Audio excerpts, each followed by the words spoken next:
Michigan 41, Penn State 17. Michigan had 563 total yards of offense, and they had over 400 rushing yards. I don't know what to tell you besides the fact that Michigan's ground and pound pro-style spread is absolutely terrifying. Completely terrifying. This Penn State defense came into this game only allowing, I think, 80 rushing yards on the year. They have guys like Chop Robinson, PJ Mustipher. They have a solid linebacker core. They have good defensive backs, too. I mean, Michigan's defensive backs are some of the better ones in the country, and Penn State's are better than them. I gave Michigan an advantage at every position group on the field except defensive backs, and people were shocked by that or questioned it, and there were reasons to question it. But after this game, there's absolutely no reason to question that. None. Michigan is better at practically every position except secondary. And today's game proved that. Michigan had better field position. They made better choices on special teams. They had the far superior run game, the far superior offensive line play. Quarterback, McCarthy, I would say, made more mistakes than Clifford. I would say that Sean Clifford played the better game than J.J. McCarthy, but that doesn't discount the fact that in every game besides this one, McCarthy's played the better game. Penn State's wide receivers, I think, might have made a better case, but still, this game was a game where Michigan just dominated over and over and over again. And here's the interesting part of it. Michigan made far more mistakes than Penn State did. Michigan had more penalties. They had 4 more penalties. Michigan fumbled it twice, lost it once. J.J. McCarthy lobbed it up in the air, and it could have been a pick if he didn't have a strong arm. Michigan made so many decisions that I thought were absolutely boneheaded in the first half, and they still beat a top 10 Penn State team by 24. So imagine what this team would do with full throttle efficiency, like the efficiency that you saw in the second half. Imagine that replicated throughout 4 quarters. If that ever comes to be the case, and I'm going to say this right here, my reaction to this game is, if Michigan can play a full game like how they played in the second half, there is more than an argument for them to be the best team in the country. Now, the issue is they've never done that yet, so therefore there isn't that argument. But Michigan football, on the ground, defensively, and even in the pass game, I mean, J.J. McCarthy, even with this bad game, is still doing things that Cade McNamara wasn't capable of doing last year. This was a blowout.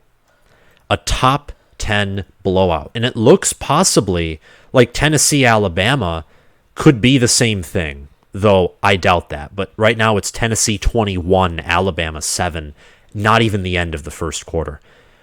Michigan, we'll get into some more stats later because they're pretty daunting. They're shocking. Michigan 41, Penn State 17. It was 16-14 at the half, Michigan having kicked 3 field goals, scored 1 touchdown, and Penn State scoring a touchdown thanks to a 60-yard Sean Clifford run, or more than that, and then Curtis Jacobs returning a 57-yard interception into the end zone. What a game by Michigan, and what an effort by Penn State. Like, Penn State's defense didn't crack until the third quarter, when Donovan Edwards had a 67-yard run, and the J.J. McCarthy pass to Ronnie Bell for the 2-point conversion. The way that 2-point play was executed well by Michigan and how Penn State's defense was in no position to guard it, that I would probably say was the breaking point. And if not that, it was the fact that Penn State failed on 4th down, 4th and 9, I think, incomplete pass, and then Blake Corum took it 61 yards to the house. Blake Corum and Donovan Edwards, an analogy that I credit to my girlfriend, were playing hopscotch, tag, keep away. It looked like flag football. It looked like recess, and Michigan were the high schoolers or the super in shape gym teacher, and Penn State were like the middle schoolers. That's what this game in the second half was like. And Penn State is a good team. I think that Penn State in the second quarter and what they did on defense, limiting Michigan's big plays, proved that Michigan was proved that they were a good team. But they also, in doing that, and that's where I was getting to and sounding a little confusing a few seconds ago, but Michigan is that good. Does Clemson have a win that comes close to this and how impressive this is? I don't think so. I don't. Michigan destroyed Penn State. This game was over by middle of the third quarter. You could see it in body language, schematics, the way that Michigan was clicking on offense. This has been a theme with Michigan. They start slow, and I sort of anticipated it, except I didn't anticipate, it being 6-0 at the end of the first quarter. I didn't anticipate Michigan, through a plethora of mistakes on defense and offense, JJ making a boneheaded throw into the hands of Chop Robinson, for them to be down. I didn't think Michigan would trail at any point in this game, and they did. And yet, despite the fact that they made more mistakes than I thought they were going to make, they didn't play as clean of a game early on. They won by 6 more points than I thought they would. They more than covered the spread. They more than went over the over-under. Michigan Stadium was loud. It was intimidating. And I'm going to get into the analysis and talk about the stats here. Michigan is one of the best teams in the nation right now. That's one. The Michigan offensive line and run game are dominant. And let's just talk about those two. Penn State's top 10, in the opinion of the media, I had them either in the number 10 spot according to my top 25, which I didn't release this week. My apologies about that. But I had them near top 10 or top 15. Michigan had 41 minutes and 56 seconds of time of possession. Penn State's defense was on the field for 42 minutes of Michigan running at them over and over and over again. You knew what was coming. Penn State stacked the box. They blitzed. They anticipated the run every minute, every time the ball was placed. You know what the problem was? They couldn't stop it. They couldn't stop it at all. Michigan had more than double the yards Penn State had. More than double, with 563 total yards. They had 28 first downs to Penn State's 10. Michigan had 418 rushing yards on 55 rushing attempts for 7.6 yards per rush. As someone who has played NCAA 14, a college football video game on an Xbox, I don't know if I have ever had those amazing rushing numbers ever. Those are video game statistics, and the only thing that didn't make this game into a video game in favor of Michigan was the fact that Penn State has a good secondary. It's honestly an elite secondary. And I think the reason that Penn State's secondary before this game allowed a fair amount of passing yards is because Penn State has faced teams all year that can't run the football, so they're forced to go pass heavy. And in a certain sense, Penn State's schedule didn't prepare them at all for this Michigan team. Auburn and Purdue, the best opponents Penn State has faced. Auburn can't do anything offensively. They have Tank Bigsby and Jarquez Hunter, and those are amazing running backs. It's a close to elite running back duo. They have no offensive line or QB play. They have no offense. Purdue has little to no run game. I mean, they have a semblance of a run game, but it's not great. It's not Michigan's elite run game, elite running backs paired with an elite offensive line. It's not that at all. So Penn State's defense, they held Michigan in check in the passing game. Michigan went 17 of 24, 145 yards, 6 yards per pass attempt, and a pick. That's pretty good pass defense. The issue is when Donovan Edwards on 16 carries has 173 total yards, averages a first down a carry, and has 2 touchdowns. And when Blake Corum, who got the majority of the carries, he had 28 of them, he still had 166 yards for 6 yards a carry and 2 TDs. CJ Stokes at the end had 22 rushing yards. McCarthy had 57 too. So J.J. McCarthy was able to successfully run the football. Penn State got in the backfield a few times, but when Penn State didn't get in the backfield, it was a first down or close to a first down every time Michigan ran the football. This is a dominant performance by Michigan. And Michigan still has so much, they still have so much room to improve. And it's the same thing with Ohio State. It's the same way with Georgia. It's the same way with Alabama. All of these teams are not playing to full efficiency. All of the top 4 teams, which means there's no 2019 LSU at the current moment. There's no 2020 Bama. Ohio State is the closest thing to that. They have a bye this week. They're going to get better. They're peaking, but even Ohio State has things that they can improve on. Michigan's is, and we'll get to this in a few minutes, but just to put it out there, is red zone offense or starting strong. They finish strong, but Michigan doesn't start strong. They only scored 16 points in the first half. They scored 15 in one quarter, and they scored 25 in the second half. Probably could have scored more than that, but they didn't. So what a dominant performance by Michigan. Penn State was outclassed physically and schematically. The schematic part, it's just on James Franklin and Manny Diaz. Manny Diaz I did not like that replacement for Brent Pry. Brent Pry is one of the best defensive coordinators, or was one of the best defensive coordinators in the country.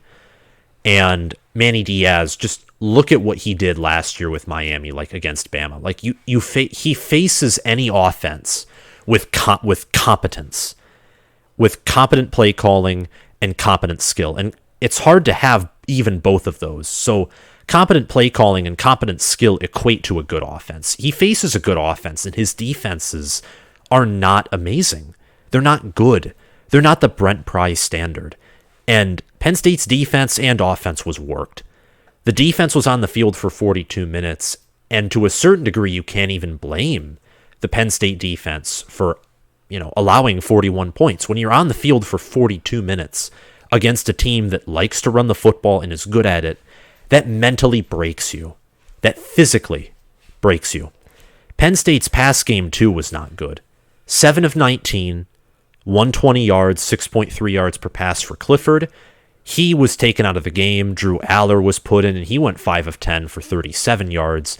In total, Penn State was 12 of 29 for 157 passing yards, 5.4 yards per pass. Harrison, Wallace III, and Mitchell Tinsley tied for leading in receiving yards with 57. Tinsley led in receptions as well. Cornelius Johnson and Ronnie Bell led Michigan in receiving yards with 43 and 39 respectively. I said in the preview video, whoever runs the football better is going to win. Nicholas Singleton didn't even have a run longer than 10 yards. Longer than 10. So to Sean Clifford's credit, Clifford kept Penn State in this game. Like, Clifford got them down the field to get the field goal. Gave them their one offensive touchdown, essentially. And he also, the pick six was the defense, obviously. Nicholas Singleton was held to 3.2 yards per carry. Kaytron Allen was held to 2.7. Clifford had 12.3 yards per carry, 74 rushing yards, and he was really hurting Michigan. And he played a game, in my opinion. Sean Clifford did. Best player on the offense for Penn State today. Donovan Edwards was the best for Michigan. Michigan right now is the best running attack in the country. I don't think there's much of a question to that. When you rush for 412 yards on a Big Ten opponent, it's pretty crazy. Michigan last year, early on in Big Ten play, struggled to run the football. They struggled against Rutgers and Wisconsin. You have not had that this year. And last year's Michigan running attack was good. It wasn't top tier in the nation, but it was great, and toward the end of the year it was elite. This rushing attack right now looks like the end year product of last year, but it has a twist to it, and a twist that I like. It is better. It's more mature. The offensive line is better. And the offense has its red zone woes, and I don't like that. Michigan needs to get better of when the field is short, you can score a touchdown. But they're explosive. I mean, J.J. McCarthy with his sprint outs can pick up chunk yardage through the air, Donovan Edwards and Blake Corum, each having a 60-plus yard run, that's huge. This offense is explosive. They have potential. They're utilizing it very well. They're efficient. Period. Amen. I mean, the offensive line was just Penn State. I mean, they have PJ Mustipher. You have Chop Robinson. Their linebackers, I mean, they lost so much on their defense, and they still have NFL talent there. They still do. Now, it's not a Brent Pry defense, but Michigan's O-line was just pushing and pushing and pushing all day, all day. Michigan, whenever they ran up the middle, they were never tackled for loss. J.J. McCarthy at all time in the pocket. When Michigan would get a negative play, it was because they were testing the perimeter, which you have to do if you want to be aggressive and get explosive and spread out the defense. In there, Penn State was great, in part because their secondary is great. They have good edge players. And speaking of edge players, Michigan defensively impresses me. Their pass rush is fantastic. This Penn State O-line is not great, but last year's unit was atrocious. This unit actually allows Kaytron Allen, Nicholas Singleton, and Kevon Lee to run the football. They allow Clifford to not be constantly pressured out of his mind. Michigan had 2 sacks. Taylor Upshaw and Michael Barrett shared 1. R.J. Moten had 1. They had 4 tackles for loss, 3 passes defended. They had 5 QB hurries. DJ Turner with 1, Mike Morris with 1, Makari Page with 1, Jalen Harrow with 1, Taylor Upshaw with 1. This pass rush is fantastic. The run defense, outside of defending Clifford, and that was corrected in the second half, run defense is fantastic. Penn State rushing for 5 yards a carry is real, but because, more than half of those yards came on 162-yard play, it is sort of an illusion to a certain degree. I mean, Nicholas Singleton has talent, very much talent. Boomer bust running back with his offensive line. And I'm not going to say he's, like Kenneth Walker last year. He has a lot before he can get there, but Penn State fans that I've talked to have made comparisons to Miles Sanders, or that right now he looks better than Miles Sanders. And Michigan held him and Kaytron Allen, who's also a talented running back, to a combined 3 or slightly under 3 yards per carry. So what a job by Michigan's defense. Michigan is a physically, mentally elite team. Schematically, there are still some things that they need to work out. I'd say schematically they are a great team. Let's talk about Penn State and then close out this video. Sean Clifford and the defense kept the Lions in this game for 2 quarters. I don't think that's a secret after watching this game. Going forward with Penn State, I'm going to talk about, we mentioned their schedule earlier and how, in retrospect, I think their schedule did not help them prepare for Michigan at all. They face Minnesota, who has, Minnesota's 4-2. They're not going to be ranked, but Minnesota has a really good defense. Minnesota has a pulse on offense compared to, Northwestern, Auburn, Ohio, and Central Michigan. It's going to be probably their third best opponent they face. And then after that, they have Ohio State. Ohio State right now looks better than Michigan. Like, after what Michigan did today, they're closer than how I thought Michigan and OSU would be last week. But Ohio State can ground and pound too, like Michigan. Ohio State is much better at passing the ball than Michigan is. Where Michigan's better than Ohio State, I would say, is overall defensive cohesiveness, and especially pass defense for Michigan. Michigan does not have problems at corner like Ohio State does with Cam Brown and Denzel Burke. So for Penn State, you have quite the stretch coming up with Minnesota, Ohio State, and then for your November slate, at Indiana, hosting Maryland, playing at Rutgers, and Michigan State. That very well is probably a 4-0 or 3-1 November record there. But facing Ohio State and Minnesota is going to be a challenge. And even a team like Maryland, who has an offense, this defense, to get to one of my other points, I was given some more of an illusion of this, that it wasn't the case as Penn State was 5-0, like, oh, they might actually have a good defense. This defense is a paper tiger in its purest form, allowing 412 rushing yards. This defense, again, is not Brent Pry level. It's not elite level. This is like a above average good defense that was just exposed because they were outclassed physically, outclassed talent-wise, outclassed schematically, and because their offense didn't help them and put them on the field for 42 minutes. Defense is a paper tiger. And the offense is not balanced and fluid enough to have sustained success. It's too boomer. It's so boom or bust. And today was such a good example of that. Like in the run game, half of it was on one play. Half of it. Nicholas Singleton averages, after today he won't, but before this game he averaged 7.3 yards per carry. The issue is if you look at his game log, he did super well against Ohio and Auburn, struggled against Central Michigan, Purdue, did okay against Northwestern, minus the fumbles. And that was on a rainy day. I'm not going to pin all that on him. But this is a boomer bust offense. It's an offense that has explosive potential, but unlike Michigan, Michigan has explosive potential, and they have red zone woes, but they either score a field goal or touchdown when they get on the field.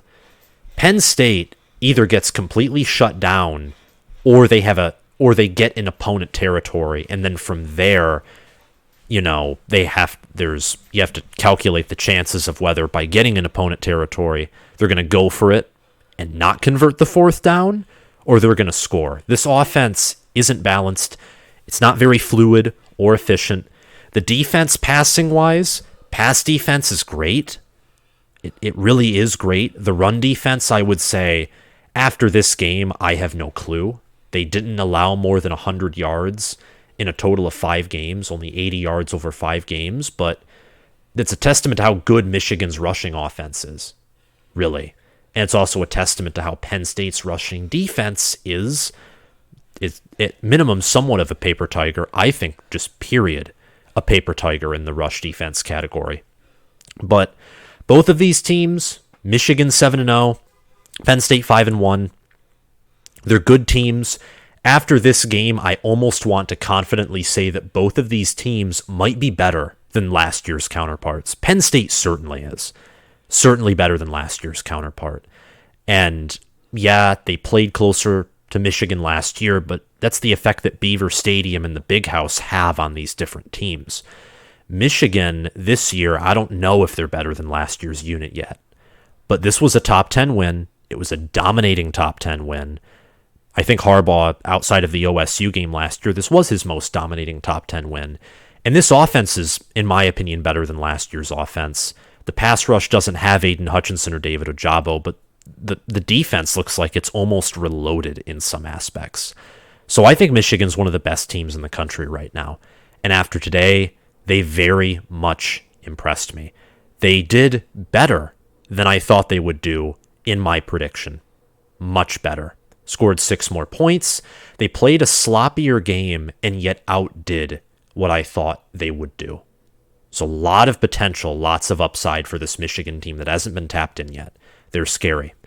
And that's all I want to say for this video. If you liked it, make sure to hit that like button, hit that subscribe button, comment your thoughts on this game down below. Please leave a comment. I love to have discussions with you all about college football.